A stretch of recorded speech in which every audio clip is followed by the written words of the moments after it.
Good morning. This is Violet, and we're continuing our reading.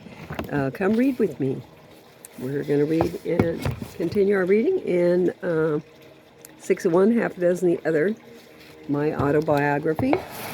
And I hope you're enjoying it. It looks to me from all the responses that you are, and I'm so happy about that. My life was a whole lot different than what yours is today, but you know what? It's all good. This next chapter is called Bumps and Bruises. Each of us, in turn, had some sort of mild to moderate catastrophe or injury, but mostly we were healthy and relatively injury-free. Mine happened when I was 4 years old. Fresno, being an arid climate, supports many different kinds of hardy wild grasses. One of these, a sort of wild grain similar to rice or wheat, grows here naturally. We call this wild grass foxtails because of the seed head's resemblance to the bushy tail of a fox. The foxtails are great fun to play with, but when dry, break apart and get into clothing, socks, hair, and dog's ears. They have tiny microscopic burrs on them which are designed to drive them into the ground for propagating. These burrs are what make the green seed heads so fun. By breaking off the seed head and placing it between your open palms, with the point facing upward toward your body, you can make the foxtail crawl up your arms to your elbows simply by placing your arms together and moving them in a forward and backward motion. It provided us with hours of fun. It was one of those foxtails that caused my calamity. Summertime is very hot in the valley, often with temperatures rising above 105 degrees.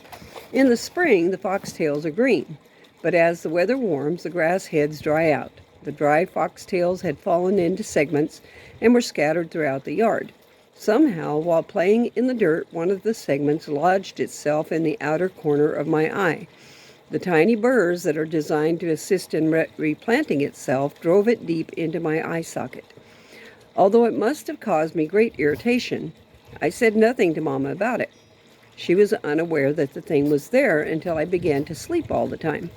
She recognized that this was abnormal and took me to see the doctor. After the examination revealed all else was normal, he checked my eyes and discovered the culprit. He turned my eyelid inside out, and the foxtail segment dislodged itself. Fortunately, I suffered no permanent damage from it. Attending public school exposed us to other minor ailments and nuisances like impetigo and head lice. At least once we were all exposed to lice, and it required diligence on the part of our mother to rid us of those pests.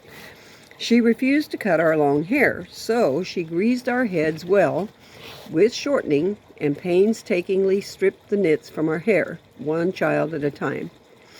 I was a thumbsucker. Playing outside in the dirt and thumbsucking were a bad combination.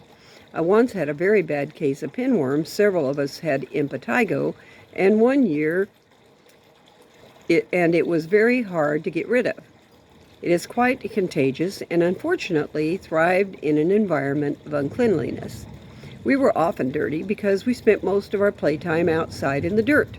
The sores would grow in the moist folds of our elbows or knees. It was treated with a liquid medicine the color of dark violet. It had to be painted onto the infectious sores and left until they healed, and the danger of spreading was past. After the sores healed, they often left behind telltale scars. I received a couple of other scars on my head that remain to testify of my minor mishaps. The first happened when I was about 7 years old. Since our family did not always have the adequate bedrooms, we sometimes had to make do with other circumstances. We lived in one house which had a large porch across the front of the house with screens instead of windows.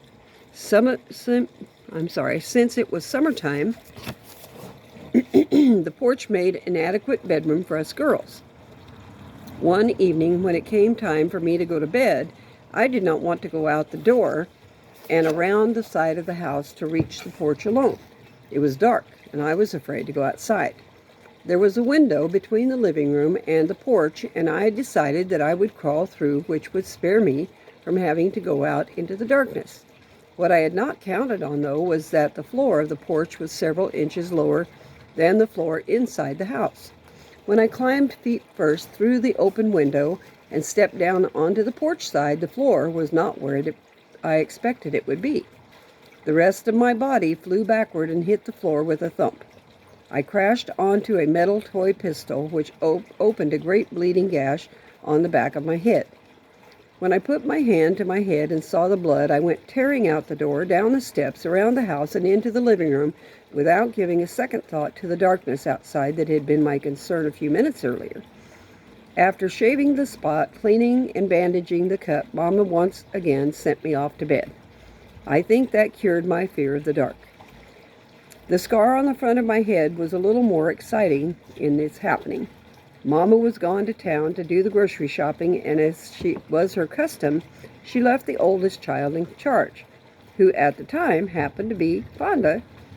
The book of Proverbs says, "A little child left to himself will cause his mother shame." Well, I do not know that we caused her much shame, but we certainly caused her a lot of grief. We took advantage of our opportunity to play while the cat was away, quote, so to speak. The Frisbee had yet to be invented, but we were far ahead of the game. Paper plates, pie pans, and records all made good substitutes.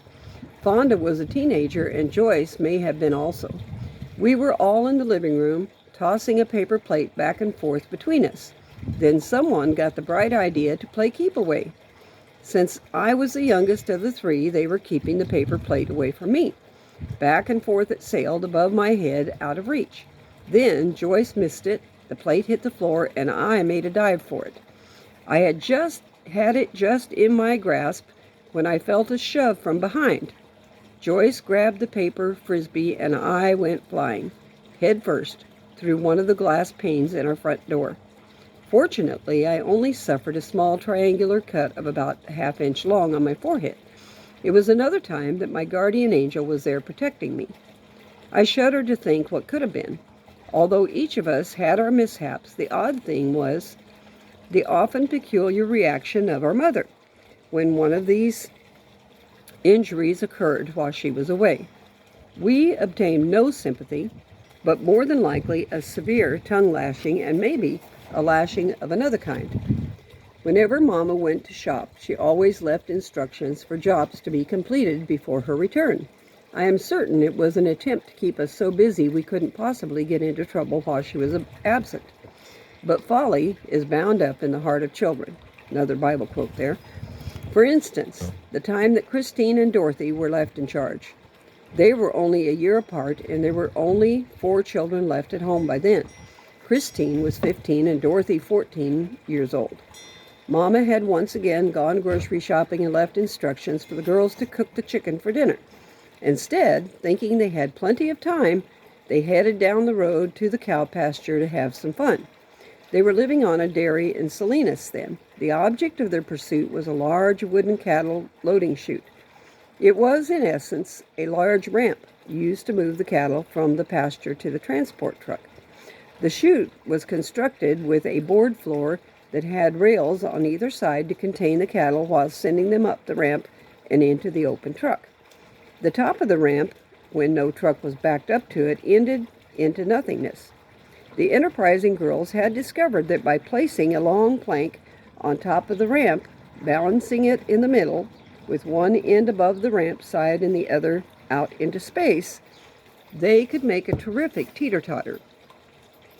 They were having a super time riding up and down. Christine was pushing off at their feet on the planks of the ramp below her, while Dorothy was flying free on the open side. Eileen was standing close at hand, near the base of the structure, awaiting her turn. Suddenly, the plank swung sideways and stuck fast between 2 boards on the side rails. This had probably happened many times before, and there was only a slight hesitation before Christine simply grabbed onto one of the top rails and pushed sideways to dislodge the plank. It came loose quickly and hit the side of the chute, centered again, and off they went once more. Christine had felt the jar in her foot when the plank hit the other side, but she felt no pain, so she did not realize that she had been injured. Eileen, standing behind her, said, "Christine, you're bleeding." Christine, thinking that Eileen was just saying that to expedite her turn, said, "Uh-uh," and continued to seesaw. Eileen instead insisted that she really was bleeding, and Christine finally looked down to find her heel pinched and oozing blood. The girls quickly got down and walked back to the house about a tenth of a mile. Dorothy called a friend's house where they knew Mama was stopping on her shopping rounds, while Christine, who was trying not to bleed out all over the house, put a plastic bag over her foot and placed a rubber band around the top. Then, realizing that this was going to require a trip to the doctor's, she went into the bathroom and shaved her legs. The whole time that transpired between the accident and the time Mama returned was maybe an hour or less. By the time Mama got home, the plastic bag was full of blood and the foot could no longer be seen. It's hard to imagine how anyone else might react upon entering the house and finding their daughter with her foot in a blood-filled plastic bag. Mama's reaction was one of action. She spanked them all soundly for being disobedient, and then she drove Christine to the emergency room. When they arrived at the hospital, the doctor, while sewing up her heel, asked Christine how she happened to tear her heel almost off. She was too embarrassed to tell them that she did it teeter-tottering. All she could do was giggle. He said, "It isn't funny, child. Tell me what happened." When she finally got the story out, the doctor just shook his head from side to side and walked away. Hospital stays were rare in our family, but they sometimes were necessary. Although we were in surprisingly good health, some of the children did have circumstances which caused an emergency room visit, and sometimes a short stay in the hospital. Because we were on public assistance, when a hospital visit was required, we had to go to the county hospital. The county hospital was an understaffed and inefficient system. It was more the norm rather than the exception to wait 5 or 6 hours to be seen. Mama often sat in her chair in the waiting room and slept while we waited to be treated. Christine contracted valley fever when she was about 9 years old. Valley fever is a disease that is caused from some microbial fungus found in the valley dust. It is characterized by pain in the joints and muscles and can settle in the lungs like pneumonia. It can sometimes cause death. Christine was very sick and the doctor placed her in the hospital for care. He ordered the whole family to the health department for testing. Frank and Dorothy also tested positive but showed no symptoms. It is a lifetime illness with no real cure and may resurface at any time. Gerald and Bert were the only others who required hospitalization. Bert had 5 surgeries to build his ear and consequently 5 hospital stays. Interestingly, like Daddy, he was 12 at the time and required skin grafts taken from his tummy and thigh. As he aged, the grafts grew hair. He tried shaving, but the hair, like facial hair, continued to grow. So he grew his hair long to cover the ear. We were all jealous of the attention he received, and the gifts he got while he was in the hospital. He would come home with coloring books and crayons, cars, or other little toys. We did not go to visit him. As children, we were not allowed in the rooms. Bert, like his father before him, became a little spoiled during the hospital stays. Gerald contracted strep throat when he was 7, and our parents, unaware that he was ill, did not get him treatment. The strep, which can precipitate rheumatic fever, developed into a severe kidney infection. He became very ill, swelled up, and was hospitalized for a couple of weeks. Dee, when she was about 3, fell downstairs with a knife and it stuck in her chest. Fortunately, it hit a rib and she was not seriously hurt. Later, there was the calf incident, which I've already mentioned. Frank was stepped on by a horse when he was 18 months old as he crawled under a fence. Our parents were standing there talking to our pastor who had come to visit for the day. They were looking at the horse over the fence. Some of the children, those of the pastors, and we were running through the barn. The barn had a wooden floor, and the noise that echoed off of the boards spooked the horse. The frightened horse reared and came down on Frank's shoulder, dangerously close to his head. It left a hoof print, but did not do any serious damage. Eileen had a bad case of measles when she was 6. She was running a very high fever, but did not break out in the rash. The fever raged on at 106 for a couple of days. That's pretty high. Finally, Mama gave her a cool bath, prayed for her, and the rash popped out and she started to recover. Rex had a serious bout of sickness when he was less than 2, and Fonda, like me, had a run-in with a glass door. She was chasing Joyce through the house. That was not an unusual occurrence. Joyce ran through the door, quickly closing it behind her. Fonda, reaching out to stop the door from closing, put her hand right through the glass. She cut her hand between her thumb and finger, which required stitches, and kept her from doing the dishes for quite a while. And back then they didn't have the kind of glass that crumbles when you break it. It was just a splinter. Randall scraped through relatively unscathed, except for being thrown from the horse, which caused no serious injury. Aside from the aforementioned incidents, we were very fortunate in having few accidents. Most of these, it seemed, occurred when we were left to ourselves. Randall thrived on teasing and tormenting the others. He seemed to be in his prime element when he could play a practical joke on someone. In high school, he took wood shop as one of his electives. One day he was working at home in the garage on his school project. Daddy enjoyed working with wood, and both of them were in the middle of a project. Randall, unknown to my father, had purchased a rubber finger that looked as if it had been severed. It was jagged, bloody, and gross. He was making some woodcuts at the table saw, and when the moment was just right, he threw the finger onto the table saw and let out a terrible scream. Daddy hurried over, pale and terrified. It was probably the closest Daddy ever came to having a heart attack. Randall thought the joke was hilarious.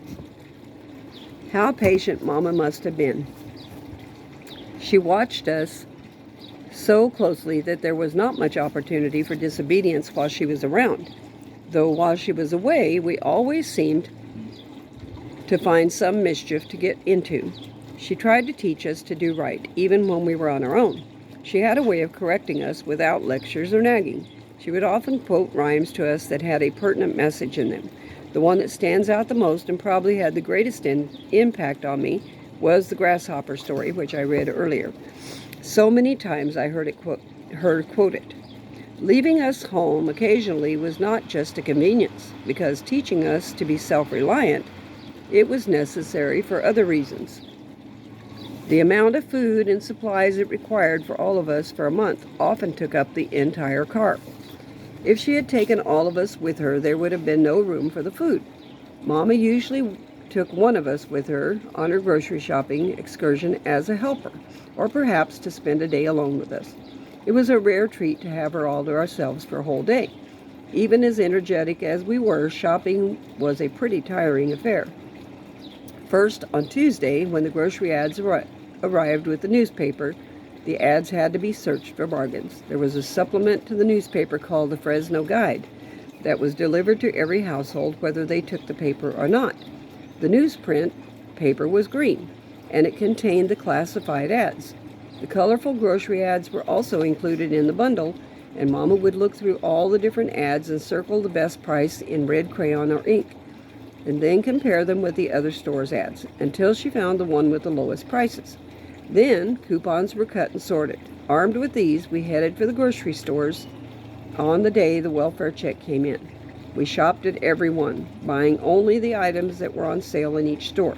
It was often frustrating because the stores would put items on sale, but they limited the number of items that could be purchased at that sale price. She would usually buy the maximum that was allowed according to her budget. When you are trying to buy enough food to feed a small army of children, it's hard to make the money go far enough. Some things had to be purchased in the largest quantities available. Onions were purchased in 50-pound net bags, and potatoes in 100-pound burlap sacks. Flour was bought in 20-pound floral fabric sacks, sugar in 10-pound paper bags. Pinto beans were our staple and were also purchased in 50-pound burlap bags. Day-old bread was purchased from the Hostess bread store in large cardboard barrels. The barrels often contained chocolate cupcakes, snowballs, and Twinkies or fruit pies. Sometimes the bread was already moldy, so we got the whole barrel for $1. The moldy bread we fed to the pigs. If the bread was stale but not moldy, we would put it in the oven, still wrapped in the cellophane wrapper, and heat it up. The crust would become crisp, but the inside would be amazingly soft and light. It was delicious if eaten hot out of the oven with melted margarine on it. Anytime Mama was able to get food items in large quantities, she did. We also went to the salvage store on Belmont Avenue, a market that sold damaged goods, where we bought boxes and boxes of breakfast cereal at half price. Usually the boxes might be damaged, but the food was still good. Sometimes we would get crackers or pasta. Each time I went to the salvage store, I longed for one of the boxed dolls that were arranged around the top of the shelves. The doll came with a complete wardrobe. I had never seen something I desired more.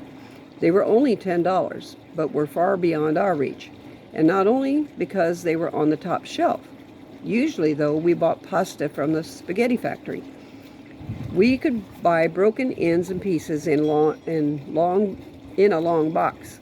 Going to the spaghetti factory was fascinating because they had racks of spaghetti drying. The strands of spaghetti hanging over the wooden dryer rods were about 4 feet long. After they were dry, they were cut into smaller lengths and packaged. The round ends and broken pieces were what we bought. It was still good pasta, just not perfect. We drove to the vegetable stand to get fresh fruit and vegetables by the lug-size box. On and on it went, until by evening we were on our way home with the car weighted down and loaded to the hilt, looking just like we felt. We were two weary, worn, and exhausted shoppers. We were literally the epitome of shop till you drop. There was barely room in the car for all the food for a month, let alone for any extra passengers. The other children had to be left at home. Shopping was not confined to groceries alone. When you have children, they have to be clothed, and that was another great challenge.